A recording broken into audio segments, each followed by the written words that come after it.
Hi, Home Inspire. I'm Matt. And I'm Jonathan, and welcome to our home in Bethnal Green, Victoria Park. And let us show you around.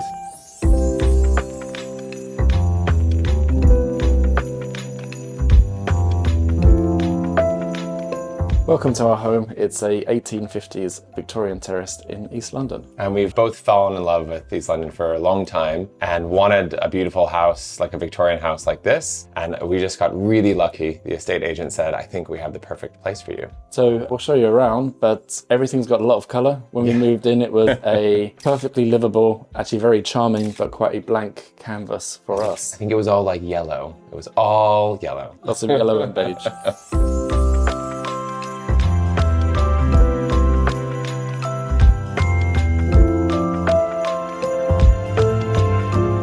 We are in the main living space. It's a sitting room through dining room. We were lucky we didn't have to do anything structural. It was just heavy decorating. We've had to, as with many people in smaller Victorian homes, block off certain doors with furniture as it's not really conducive to modern day living. And Jonathan and his mom did an amazing job repainting the whole house, redecorating the whole place. We didn't have anyone else in. He actually, and I mean, credit to himself, he did all of the painting without any tape. I mean, honestly, freehand, steady hand, should have been a doctor. So we love the Victorian traditional vibe that we've been able to maintain. Luckily, a lot of features already here. Coving isn't original, but it has the original feeling. There are the original shutters and windows. We've also added a few things, such as built-in storage units that continue the same vibe, taking in the same inlays that we've got from the Victorian doors to the cupboards. And one thing that we love about this too is we didn't want the lounge to just be about the television. I think a lot of people would just put it above the mantle. We wanted it tucked away, but still useful. And I think we've done a nice job at making it useful, but still making it Not the focal point. Exactly, yeah. And this thing is fantastic. The gas fireplace, when we first moved in, we had no idea how to use it. But thankfully Jonathan figured out. In London, especially central-ish areas, you're not allowed to have wood-burning stoves. There was already a gas-burning stove which has the same vibe and feature. Took a while for us to figure out how to use it. It's perfect. One of the other things we loved about this house are the surrounds for the fireplaces. There's actually 3 fireplaces on the ground floor with all this kind of very simple aesthetic. This is the gas fireplace that works. The other 2 are just more aesthetic. They're electric, electric stoves which don't give quite the same vibe when they're turned on. And then in February, we're getting a miniature schnauzer. We're very excited, and I think we'll turn one of the fireplaces into a little doggy den. So in the adjoining dining room, we went for a much darker colour. It was actually something Matt was adamant about. This faces south, so it works well with the light. And we've got a real mixture of things in this room as with everywhere else. Floors are original Victorian wooden floors, which is a good hodgepodge mix with all of our other bits and bobs, such as mid-century chest of drawers, which were from my grandma. And then we've got a mixture of mid-century furniture that we found from Facebook Marketplace, from antiques fairs and other places. And I guess other end of the spectrum, we put in things like we bought from Tom Dixon some very modern lamps, which pulls together a very eclectic mix. And I think one thing else that's nice is a lot of the artwork that we have in the house. So we've really tried to like bring the space together with old, new, family, friends. And sentimental bits. And sentimental bits. One of the bigger jobs we had to do in here beyond heavy decorating is replacing windows. It's a conservation area, so we've gone for like with wood, but we've actually upgraded them to something which looks better than the previous windows. It's a bit of a struggle finding the right people that can install things, but when you get the right tradespeople and the aesthetic, it looks great. And oddly, when we moved in, the doors actually opened inwards. So we could never open the doors because we always have plants everywhere. And so we swapped them out outwards. Jonathan had a great idea to add a window that we can have at the top for a little bit of air, but I think largely it's just really nice and kind of in keeping with the vibe of the space.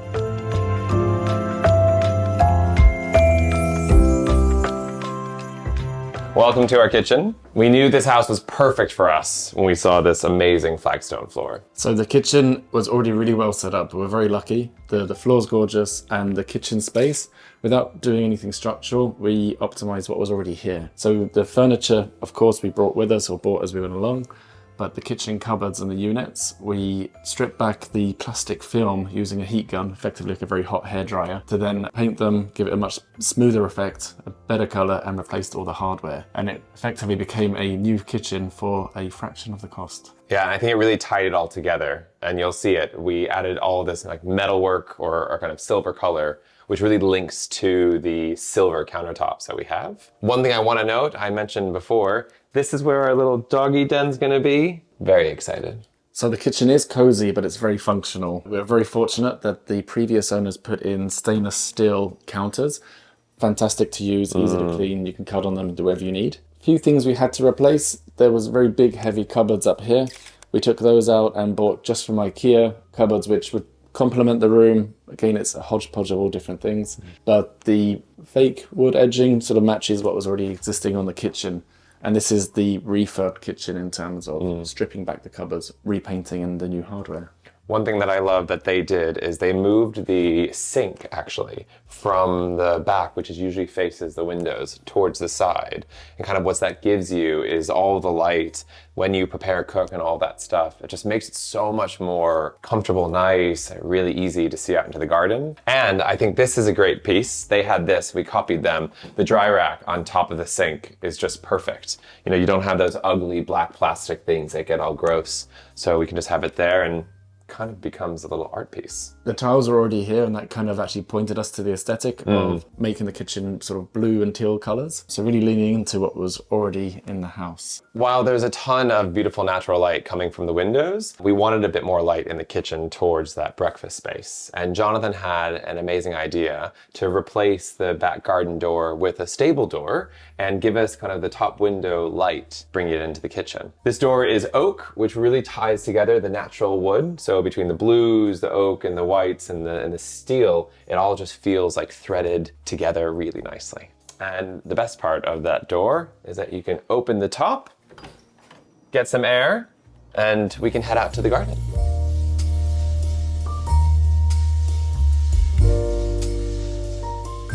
So we've got quite a small courtyard style garden, but we come straight out into the side return. When moving in, it was a bit bland, so we've cut holes into the cement, planted clematis and jasmine. And one of the cuter features we've added was to paint everything green in terms of the woodwork, bringing that sort of Cotswoldsy vibe to the East End of London. So while the side return extension is something that we've thought about, we put it on hold for the moment. And so we've tried to use this space to add the garden, the plants, and our bike storage. And our friend Richard actually made this really adorable kind of half bike cover. Stops our bikes rusting. Exactly. Here we are in our little courtyard garden. It's a great south-facing space, so you get sun most, if not all of the day. Great spot for breakfast or lunch during the summer. We've planted as much as we physically can, both around and up. It really feels like a little enclosure where you're kind of taken away from the world a bit.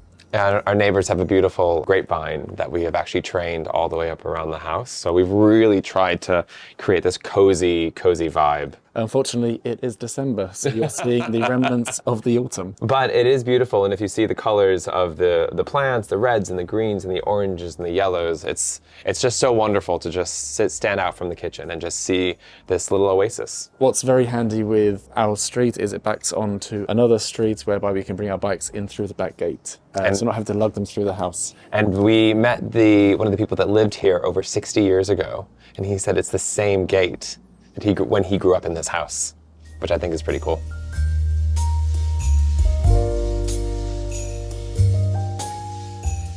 So the hallway will take us also upstairs. It's the original configuration, and we're quite lucky there's a lot of original features still here, from not so much with this door, but the front door, which would be the Victorian mindset of making sure your guests would see the most opulent and pretty features. What we've tried to accentuate here or lean into is scraping back 150 years worth of paint, potentially giving myself lead poisoning to expose the mahogany underneath. The stairs are crooked, feels like you're on a boat, but we'll head upstairs now. So now we are in our guest bedroom and ensuite, which is beautiful and stunning, overlooking the garden. It's south facing. We're lucky with the vaulted ceilings and the extra Velux windows that we have in there. And Jonathan had the really bright idea to half paint the walls to give the kind of the pink below and then the white above to give it even more depth and height. This room is perfect for guests because it has its own ensuite, shower, toilet, etc. And his mom even painted this gorgeous, really cute mural that's on the wall. So our main bathroom is on the cozy side, but when the The person that actually renovated and built the extension on the back of the house did it. They did a great job of making what would otherwise be a very big bathroom an ensuite to the bedroom we've just been to. Key features, it has a vaulted ceiling as well with a skylight, so it's nice and bright. We were lucky that we liked the tiles that were already here, all sort of neutral tones and quite calming. And what we did do is add a bit of green, so we added a new paneling effect and painted all the cupboards at the bottom into green, and debating about what else we might do. So we are at the top of the stairs, which is really well lit from a Velux window that had been put in place, which you don't often get in these Victorian homes. So we actually have light kind of everywhere throughout the house. We installed a Sheila maid, which I think is really cool. I'll demonstrate. We put our laundry on it, hang it down here, and pull it all the way back up. And it keeps everything out of the way. And then finally, what's really nice about this original feature is this is a wooden wall, which you don't often see in these homes.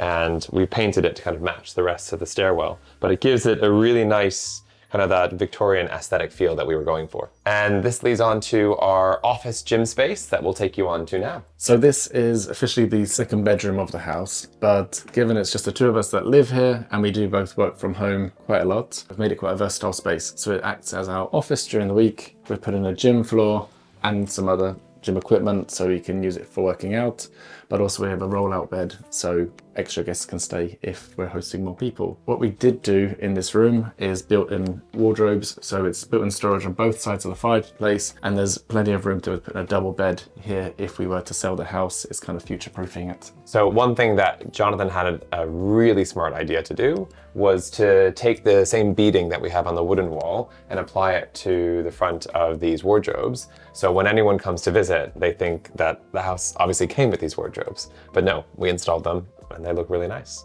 So here we are in the principal bedroom. It's a nice big space, and like most of the Victorian 2 up 2 downs, it's the biggest room in the house and it's at the front. We've got two very big windows which bring in a lot of light, so even though it's north facing, it's still a bright room. And there's only a few things that we had to do here. We installed wardrobes both sides of the room, similar to what we did in bedroom number 2. We took inspiration from the Victorian doors, whereby it's on the front of the house, it wasn't just a shaker style, it actually had the nice beading, so we've put more detailed beading on those doors. Upstairs, both fireplaces have been bricked in at some point in time. We thought about opening the fireplace, but it can be a very big, messy job. Friends who have said that they wouldn't recommend it.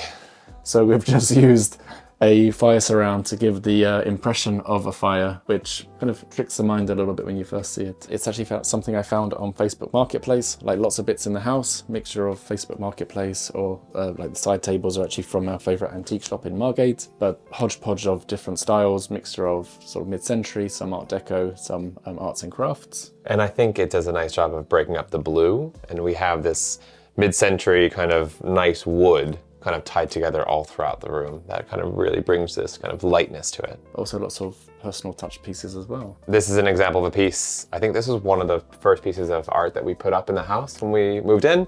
This is a picture of Provincetown, right near where I'm from.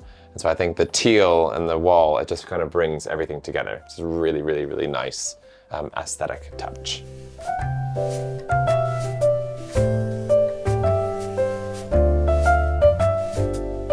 Thank you for coming to visit Home Inspire. It'd be great to have you. And if you'd like to come and stay at our home, you can click the link below to see more details.